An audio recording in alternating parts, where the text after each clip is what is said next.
একজন দয়ালু বৃদ্ধ কৃষক আর একটি ছোট সাদা খরগোশ দূর থেকে বরফের টুকরো নিয়ে আসছে। তারা মিলে বরফ দিয়ে এক বিশাল আইস বাস বানাতে শুরু করলো। ধীরে ধীরে সেই সুন্দর আইস বাস তৈরি হয়ে গেল, অয়কফক করছে রোদের আলোয়। তারপর কৃষক আর খরগোশ মিলে সেই আইস বাস গ্রামের দিকে নিয়ে যাচ্ছে। গ্রামের মানুষরা আনন্দে সেই আইস বাসে উঠে বসছে। প্রতিদিন কৃষক গ্রামের মানুষদের শহরে নামিয়ে দিয়ে আসে।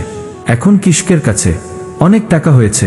কৃষক আর খরগোশ মিলে বরফের ঘরে বসে মজার রঙিন জুস খাচ্ছে, আনন্দ করছে। কিন্তু হঠাৎ এক বোকা ভাল্লুক এসে হাজির। কৃষক ভাল্লুকের কাছে অনেক কাকুতি মিনতি করেও সে শুনল না। সে দুষ্টুমি করে আইস বাসে আগুন লাগিয়ে দেয়। আইস বাসটা গলে যায় আর কৃষক অবাক হয়ে কান্না করতে শুরু করে। শেষে তবুও কেউ লাইক আর সাবস্ক্রাইব করেনি।